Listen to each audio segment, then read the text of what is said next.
Good morning, सभी का स्वागत है सीएल कैरियर अकेडमी में। आइए हम पढ़ेंगे आज के करंट अफेयर्स के बारे में। बेहतरीन और महत्वपूर्ण करंट अफेयर्स होंगे। चलिए इसको पढ़िए। देश दुनिया के खबरों पर आधारित जो प्रश्न आपके परीक्षा के लिए महत्वपूर्ण है उस पर प्रश्न बनाए गए हैं। उसके साथ उसके स्टैटिक जीके के भी फैक्ट देखेंगे। चलिए हम शुरुआत करते हैं आज के करंट अफेयर्स का। पहला प्रश्न आपके स्क्रीन पर है। घरेलू रेटिंग एजेंसी क्रिसिल ने वर्ष 2023-24 के लिए देश की अर्थव्यवस्था, और यहां अर्थव्यवस्था से मतलब है जीडीपी, देश की जीडीपी है ना का ग्रोथ रेट, इसको जीडीपी कहेंगे। जीडीपी जब भी होता है ना, देश की अर्थव्यवस्था की वृद्धि दर का अनुमान कितने परसेंट लगाया है, कितने परसेंट के दर से क्रिसिल कह रहा है कि देश की जीडीपी बढ़ेगी। तो इसमें इसका सही जवाब जो हो जाएगा वो होगा,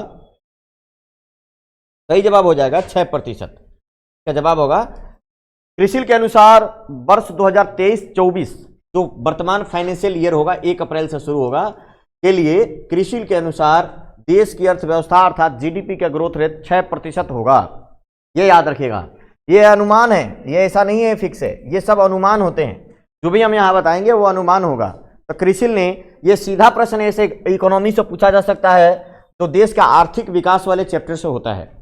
आप देश के आर्थिक विकास वाला चैप्टर पढ़ेंगे तो उसमें इनके आर्थिक विकास से जुड़ी हुई बातें से प्रश्न पूछा जाएगा जो आपके परीक्षा के लिए महत्वपूर्ण है। तो क्रिसिल ने 6% का अनुमान लगाया। अब क्रिसिल के अलावा क्रिसिल ने यह कहा है कि अगले 5 सालों तक देश की अर्थव्यवस्था का ग्रोथ 6.8 रहेगा। तो क्रिसिल के अनुसार अगले 5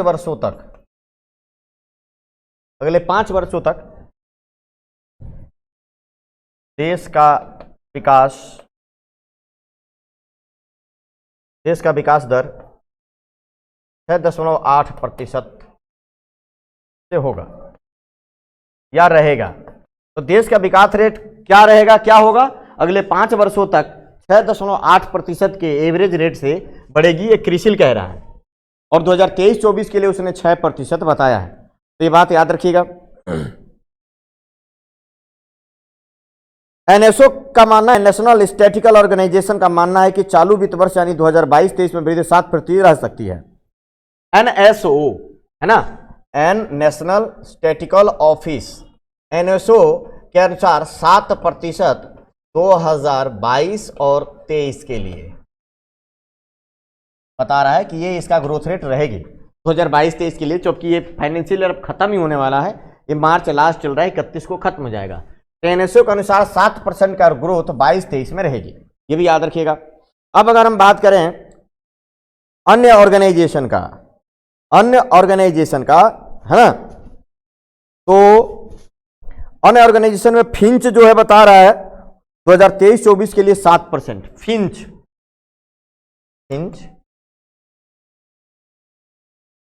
एक क्रेडिट रेटिंग एजेंसी है।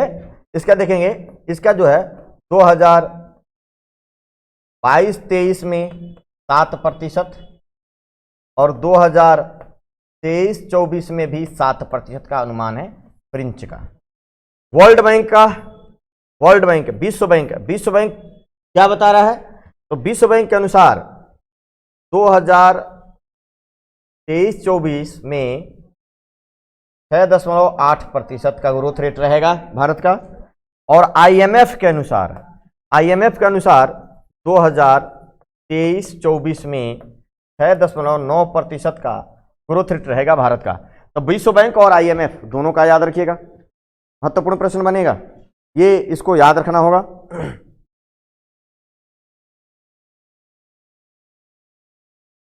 एडीबी के अनुसार 2023-24 में 8% होगा। एशियाई डेवलपमेंट बैंक के अनुसार 2023-24 में 8% का वृद्धि रेट भारत की जो अर्थव्यवस्था करेगी, ये याद रखिएगा। एडीबी मूडी के अनुसार 2022 में 8.8 था, 2023 में 5.4। जो मूडी ऑर्गेनाइजेशन है, मूडी के अनुसार 2023 में जो भारत का ग्रोथ रेट रहेगा वो रहेगा 5.4%।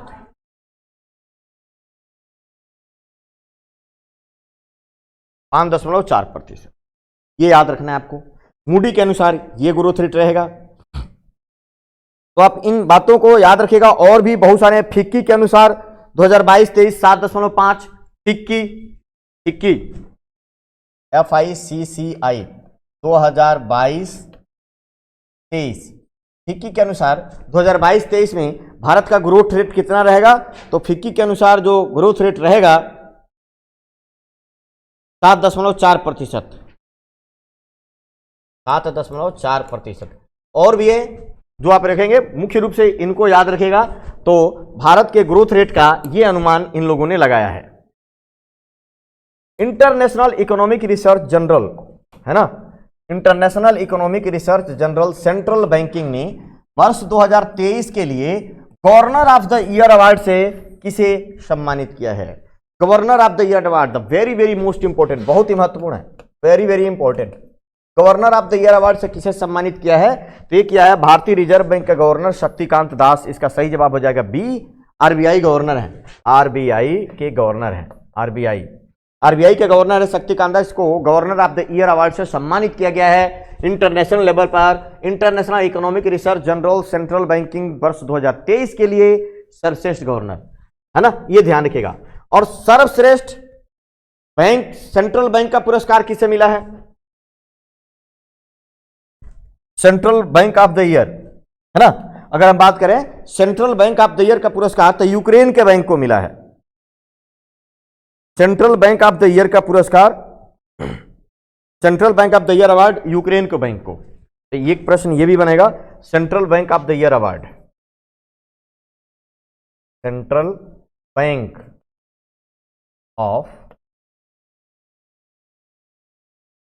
बैंक ऑफ द ईयर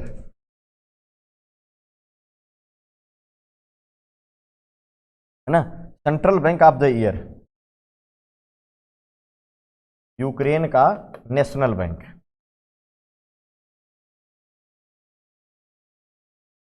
चुना गया है। तो ये एक प्रश्न बनेगा, बहुत ही महत्वपूर्ण है। Central bank of the year किसे दिया गया? यूक्रेन के नेशनल बैंक को। यहां पे आप नेशनल बैंक लिखेंगे,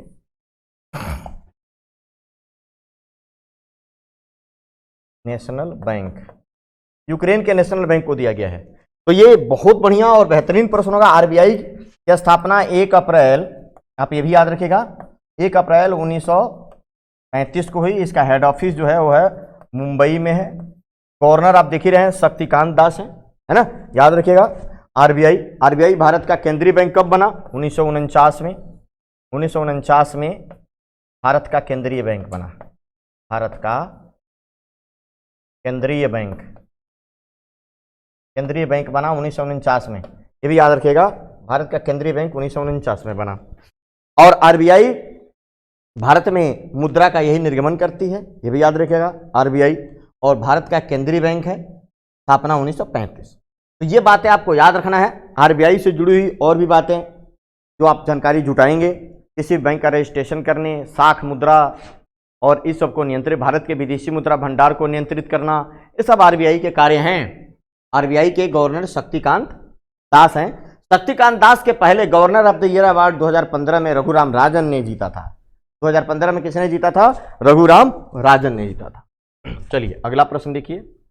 हाल ही में संयुक्त राष्ट्र ने किस देश को कम विकसित देशों की सूची से बाहर कर दिया? हाल ही में संयुक्त राष्ट्र ने किस देश को कम विकसित देशों की सूची से बाहर किया है? तो भारत के पड़ोस में ये देश है, तो इसका उत्तर हो जाएगा सी, भूटान। भारत का पड़ोसी भूटान अब संयुक्त राष्ट्र के कम विकसित देशों की जो सूची थी उसे बाहर कर दिया है ना। आप देखेंगे संयुक्त राष्ट्र का एक बैठक हुआ, संयुक्त राष्ट्र के कम विकसित देशों, संयुक्त राष्ट्र के कम विकसित देशों का शिखर सम्मेलन, कम विकसित देशों का शिखर सम्मेलन कतर के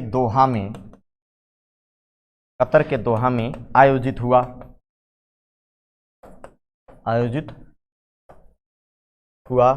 है ना। तो कतर को दोहा में आयोजित हुआ जहां पर भूटान को कम विकसित देशों की सूची से बाहर निकाल दिया, यह याद रखना है। अब दुनिया में कुल कितने कम विकसित देश रह गए हैं? तो विश्व में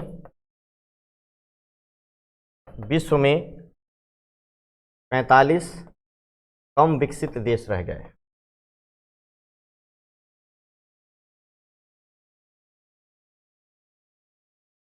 है ना, विकसित देश रह गए, भूटान को बाहर निकाल दिया। अगर हम देखें भारत के पड़ोस में कौन कौन है, भूटान तो था, अब निकल गया, बांग्लादेश, म्यांमार, नेपाल, अफगानिस्तान, 4 तो ये हो गए, है ना, तिमोर लेस्ते, यमन, है ना। तो ये इस तरीके से रहा है। लाओ जो है जनतांत्रिक गणराज्य, ये अभी भी क्या है, यहां पर कम विकसित देशों की सूची में है। एशिया में 8 देश, अफ्रीका में 33 देश, 33 8 कितना हो गया, 41। एक जो है कैरेबियाई द्वीप में है और 3 प्रशांत क्षेत्र में है। एक कैरेबियाई देश और 3 प्रशांत क्षेत्र में है। भूटान की राजधानी थिम्पू है। अभी देखेंगे भूटान के जो है राजकुमार, जो कि दुनिया के पहले डिजिटल नागरिक बने थे, है ना, किसके, भूटान के राजकुमार पहले डिजिटल नागरिक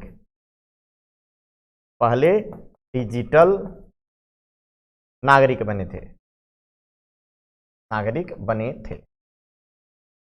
भूटान भारत की सीमा जो है 699 किलोमीटर की लगती है और भूटान की सीमा की देखरेख भारत ही करता है।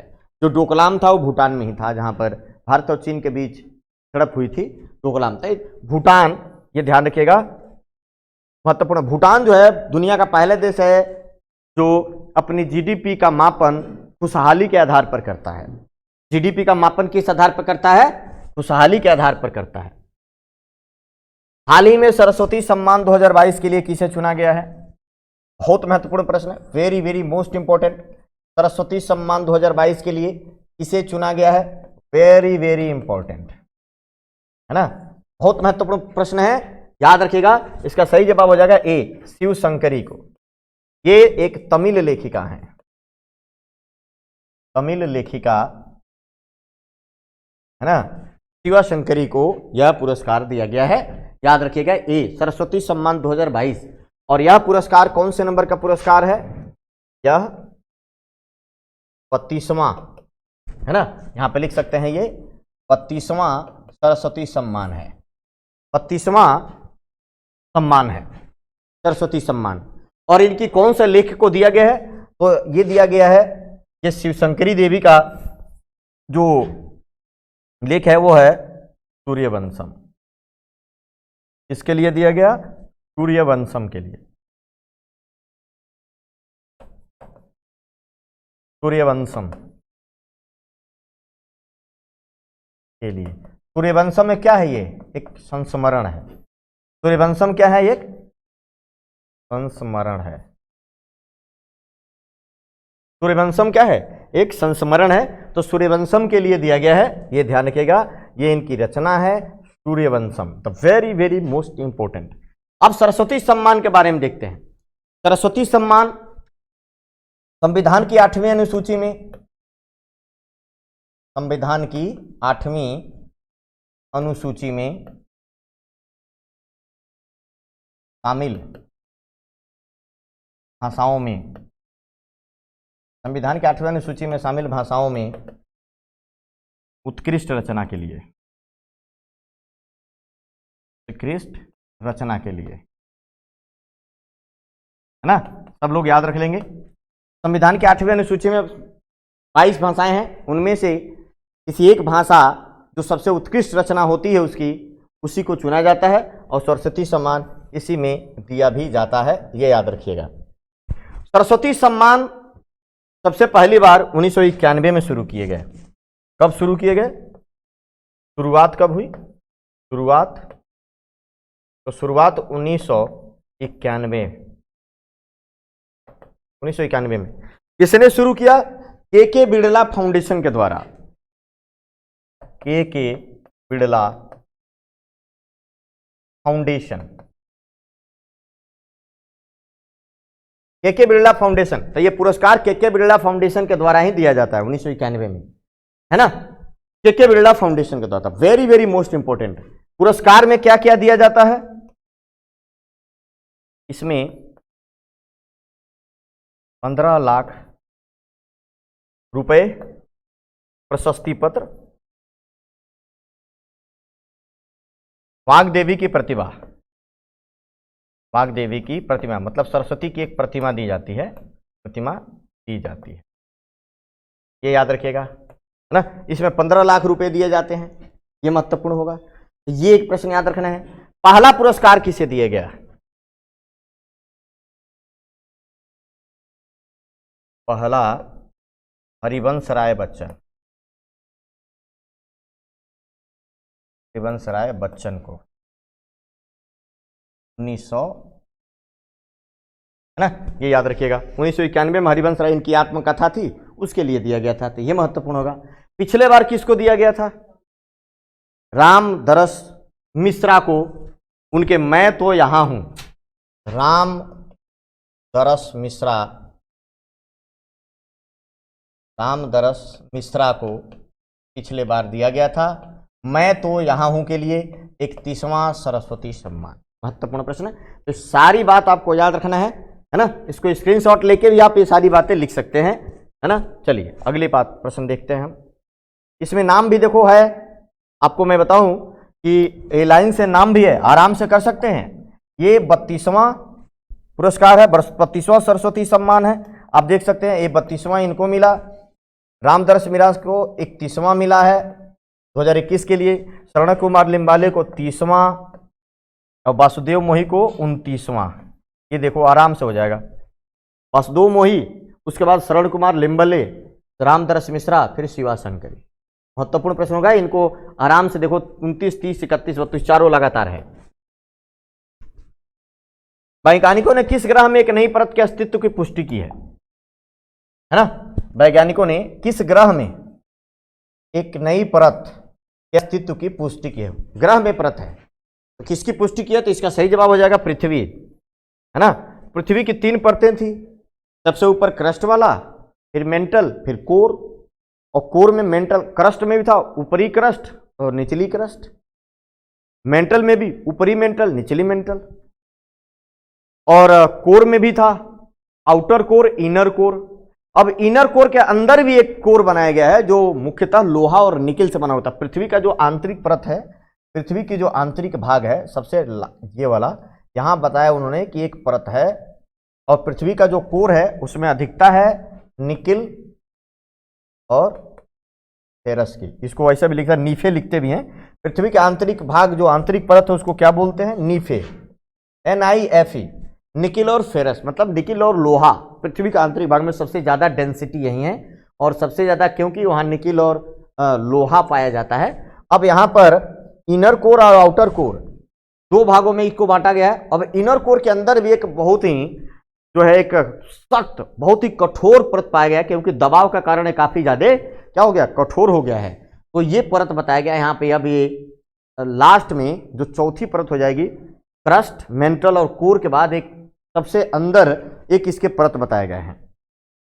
और हमेशा ध्यान रखिएगा, पृथ्वी के आंतरिक भाग में कोर में क्या बताया गया है? इसके कोर में बताया गया है कि निकिल और लोहे की अधिकता है, निकिल और लोहे की अधिकता।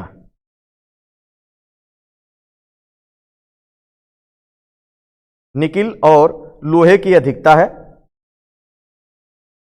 ये आप लोग याद रखेंगे, नई परत। तो इस तरीके से इसमें परतों को गिनाया गया है जो लोहे और निकिल से बना है। इसको इनर मोस्ट इनर कोर के नाम से जाना जाएगा। इसको क्या बोलेंगे? मतलब आंतरिक से भी आंतरिक, अंतरतम कोर, इसको बोल सकते हैं अंतरतम कोर, या इंग्लिश में कैसा, इनर मोस्ट इनर कोर इसको कहेंगे। और ये किससे बना हुआ है? निकिल और फेरस, अर्थात निकिल और लोहा से। इसका पहले से भी पता था, निकिल और लोहे से ही बना हुआ है, निकिल प्लस लोहा, है ना। वैसे देखा जाए तो 5 परत हुई। एक हो गया क्रस्ट, ऊपरी मेंटल, निचली मेंटल, ऊपरी कोर और निचली कोर, 5 है ना। तो निचली कोर में ही ये है, उसी को भी एक और परत माना है, तो 5 ही बताया गया है। इसमें ये 5वीं परत होगी, है ना, 5वीं परत। तो पृथ्वी में एक नए कोर वैज्ञानिकों को मिला है। यह परत ठोस धातु की गेंद के रूप में जो आंतरिक कोर के केंद्र में स्थित है। पृथ्वी की संरचना की 4 परतों की पहचान की गई थी। इसमें शामिल है क्रस्ट, मेंटल, बाहरी कोर और आंतरिक कोर। अब हो गया इनर मोस्ट कोर। अब इन परतों को इस तरीके से कुछ बांटा गया है। क्रस्ट सबसे ऊपर, मेंटल, और मेंटल में भी ऊपरी निचली मेंटल है। उसके बाद कोर को बना गया ऊपरी, जिसको आउटर कोर बोलते हैं, इनर या भीतरी कोर, इनर कोर। अब हो गया 5वां innermost core, innermost, inner core. सबसे अंदर से भी अंदर कोर। तो ये परत हो जाएगी पृथ्वी। हमारे सभी ग्रहों में जो 8 ग्रह हैं तो 9, यम को निकाल दिया गया 2006 में ग्रहों की सूची से। 8 ग्रहों में सबसे ज्यादा डेंसिटी वाला ग्रह कौन सा है? पृथ्वी, जिसके डेंसिटी 5.5 का है, इसका घनत्व 5.5 है। और सबसे कम घनत्व वाला कौन सा है? शनि का। शनि सबसे कम घनत्व वाला है, अर्थात ये शनि को अगर पानी में डुबाया जाए तो शनि ग्रह पानी में नहीं डूबेगा, क्योंकि जल का घनत्व से भी इसका घनत्व कम है, सबसे कम घनत्व है। सबसे ज्यादा उपग्रहों वाला ग्रह कौन सा है? बृहस्पति। पहले शनि हो गया था, अब बृहस्पति हो गया है। बृहस्पति के 92 ग्रह हो गए। बृहस्पति, अभी उसके 12 ग्रह मिले तो 80 या 12 हो गया है, 92। और शनि के कितने ग्रह हैं? 82। तो शनि के ग्रहों की संख्या है 82, शनि के ग्रह हैं। तो ये भी प्रश्न बनेगा कि सर्वाधिक उपग्रहों वाला ग्रह कौन सा है और कितने ग्रह मिले हैं? 12। तो ये बात आप याद रखिएगा। तो पृथ्वी की एक नई परत, पृथ्वी की जुड़वा बहन शुक्र को बोलते हैं, इसको जुड़वा बहन, जुड़वा ग्रह भी कहते हैं। शुक्र लगभग घनत्व भी थोड़ा सा कम है, घनत्व के मामले में, आकार के मामले में। और सबसे ज्यादा गर्म ग्रह कौन सा है? शुक्र। शुक्र सबसे गर्म, क्योंकि यहाँ पर CO2 की मात्रा बहुत ज्यादा है, CO2 के कारण। तो सारी बातें याद रखिएगा। पृथ्वी को जीवित ग्रह भी कहा जाता है। क्यों? क्योंकि यहां पर एकमात्र जीवन है। किसने India vaccine growth story from to cowpox to vaccine Maitri पुस्तक लिखी है? एक पुस्तक है India vaccine growth story from cowpox to vaccine Maitri पुस्तक। अब पूछा जा रहा है कि किसने लिखा, ये किताब लिखा है? सज्जन सिंह यादव, कर्ण सिंह, अंगद कपूर या अंजनी सिन्हा? तो इस प्रश्न का जवाब क्या होगा? सज्जन सिंह यादव इसका सही जवाब होगा, सज्जन सिंह यादव। पुस्तकों से आप जरूर याद रखिएगा, ये वो महत्वपूर्ण क्वेश्चन है जो परीक्षा में आने वाले हैं, है ना। वैक्सीन से जुड़ी हुई ये पुस्तक है और इसको लिखा है डॉक्टर सज्जन सिंह यादव के द्वारा यह पुस्तक लिखी गई है। जरूर याद रखिएगा, प्रश्न जरूर आएगा इससे। सज्जन सिंह यादव। केंद्रीय स्वास्थ्य प्रभारी डॉक्टर मनसुख मंडाविया ने इस पुस्तक का क्या किया? दिल्ली में विश्व पुस्तक मेला में भारत सरकार का अतिरिक्त सचिव श्री सज्जन सिंह द्वारा लिखित पुस्तक का विमोचन किया। मनसुख मंडाविया ने इसका क्या किया है? विमोचन किया। तो विमोचन भी पूछा जाता है परीक्षाओं में कि किसने विमोचन किया है, तो हमारे स्वास्थ्य मंत्री विमोचन किया।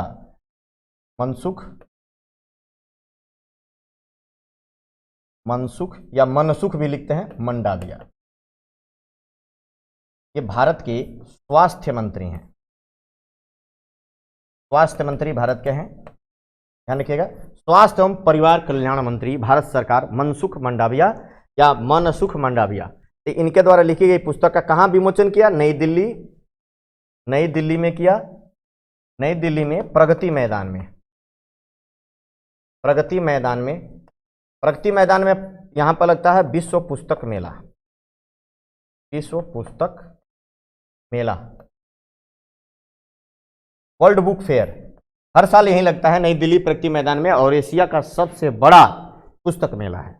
एशिया का सबसे बड़ा पुस्तक मेला है नई दिल्ली में, तो वहीं इसका विमोचन हुआ। ये बात भी याद रखिएगा। और रोज जो प्रश्न आते हैं करंट अफेयर से पुस्तक, उसको जरूर याद रखिए। अगला प्रश्न देखिए, निम्नलिखित में से कौन नागालैंड की पहली महिला विधायक बन गई हैं? अब इसमें दो लोग हैं, दो लोग बनी थी। हेकानी जाखलू को मैंने पहले करवाया था और इनको भी करवाया था। ये मंत्री बन गई, मंत्री बनने वाली पहली महिला है। ये दोनों लोग विधायक बनी हैं, है ना। तो इसका उत्तर सही हो जाएगा सी, ये दोनों ही होंगी, दोनों। तो ये विधायक रह गई, ये दोनों लोग एक विधायक चुनी गई, तो पहली महिला विधायक है तो दोनों के नाम आ जाएंगे। लेकिन पहली महिला मंत्री नागालैंड में, है ना। तो नाम थोड़ा सा बड़ा कठिन है, आप इंग्लिश में पढ़िए, तलहो तोनू, है ना, इसको पढ़ सकते हैं तलहो तुनऊ, या इसको पहली महिला मंत्री भी है। पहली महिला मंत्री कैबिनेट में, नागालैंड की पहली महिला कैबिनेट मंत्री हैं, नागालैंड, नागालैंड, ये भी ध्यान रखिएगा। हेकानी जाखलू विधायक भी हैं और ये सांसद भी रही हैं। तो ये आप देखेंगे नागालैंड में ऐसी पहली बार हुआ है, तो ये प्रश्न जरूर पूछा जाएगा, ये जरूर पूछा जाएगा, ठीक है। तो ये बातें आप याद रखिएगा, महत्वपूर्ण प्रश्न होगा आपके लिए। चले, कहां पर दुनिया का पहला बांस क्रैश बैरियर स्थापित किया गया है? बांस क्रैश बैरियर, दुनिया का पहला बांस क्रैश बैरियर स्थापित किया गया है असम, गुजरात, महाराष्ट्र, गोवा। तो बांस वगैरह, बांस मिशन, ये सब जो है पूर्वोत्तर में ज्यादा अच्छा होता है। इसका सही जवाब हो जाएगा असम। बांस क्रैश बैरियर जो है असम में, महत्वपूर्ण प्रश्न होगा। Assam is the right answer. Assam नहीं, इसका उत्तर हो जाएगा महाराष्ट्र। असम नहीं करेंगे, इसका उत्तर करेंगे महाराष्ट्र। बांस क्रैश, ये इस तरीके से होता है क्योंकि बांस मिशन की शुरुआत असम से हुई थी और दुनिया भारत में सबसे अच्छी क्वालिटी के बांस असम और पूर्वोत्तर में पाए जाते हैं।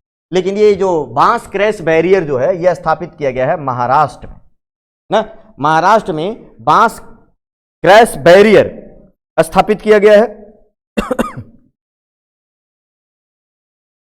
महाराष्ट्र के चंद्रपुर और यवतमाल जिलों को जोड़ने के लिए राजमार्ग पर बनाया गया है 200 मीटर का ये लंबा बांस क्रैश बैरियर, चंद्रपुर और यवतमाल जिलों को जोड़ने के लिए।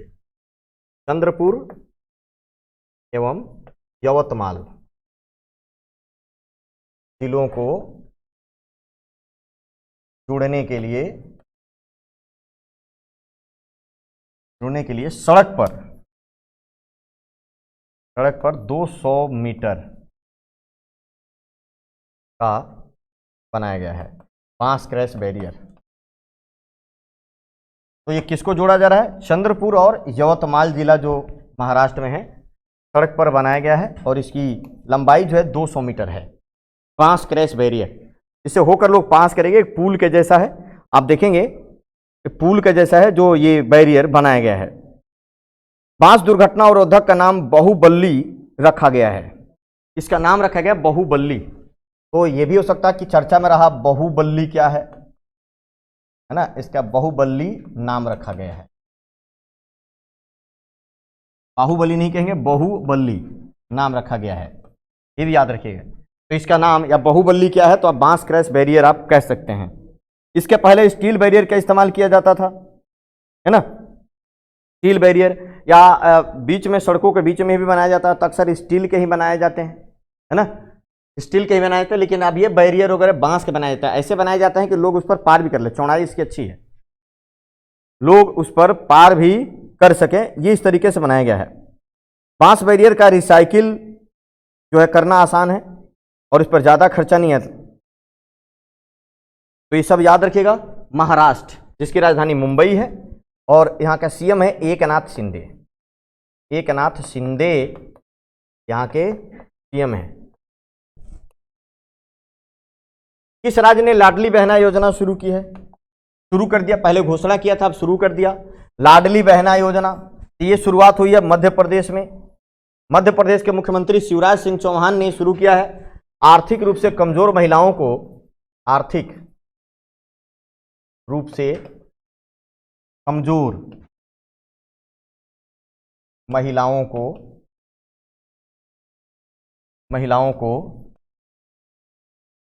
1,000 रुपये प्रति माह सहायता मिलेगा, सहायता दिया जाएगा, है ना। आर्थिक रूप से कमजोर महिलाओं को 1,000 रुपया प्रति महीना, तो 12,000 रुपये सालाना है ना, ये हो जाएगा। तो इसलिए लाडली बहना योजना में यही स्कीम है, मध्य प्रदेश सरकार, मध्य प्रदेश के मुख्यमंत्री शिवराज सिंह चौहान ने शुरू किया है। शिवराज सिंह चौहान ने,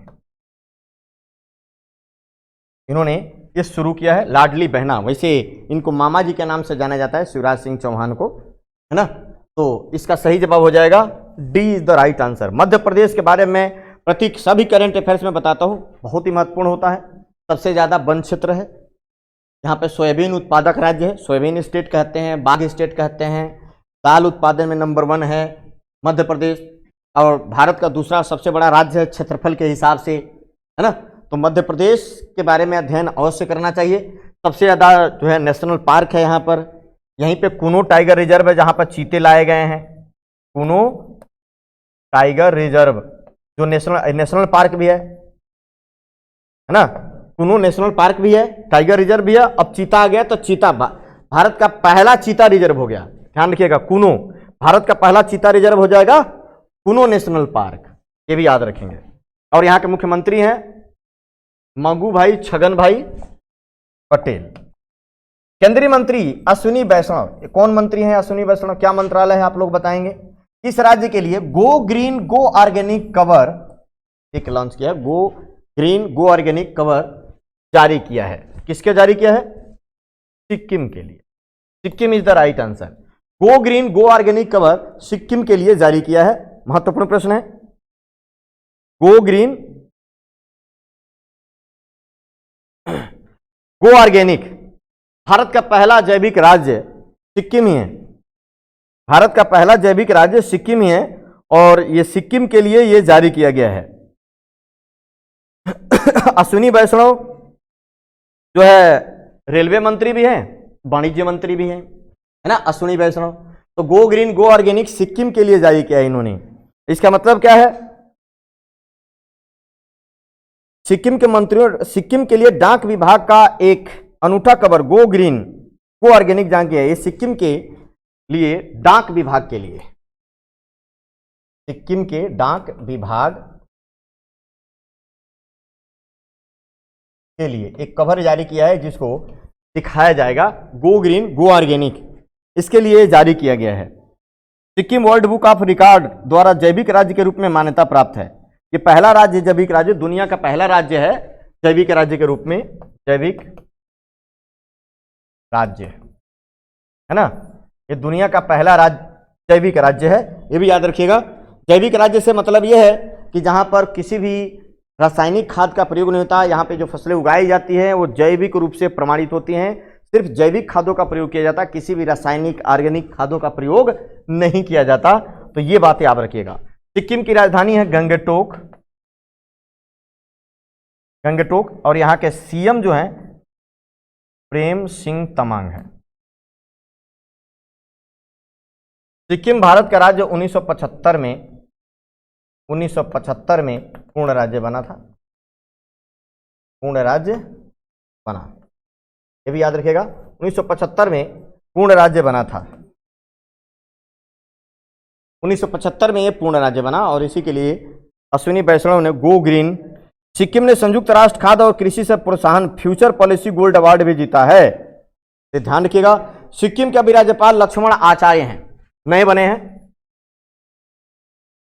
लक्ष्मण आचार्य यहाँ के राज्यपाल हैं, लक्ष्मण आचार्य, है ना। तो सिक्किम के बारे में जरूर ध्यान रखिएगा, सिक्किम जो 1975 में बना। तो चलिए आज के लिए इतना ही, कल फिर मिलेंगे इसी तरीके के प्रश्नों के साथ। सभी लोगों का बहुत बहुत धन्यवाद। जय हिंद, जय भारत।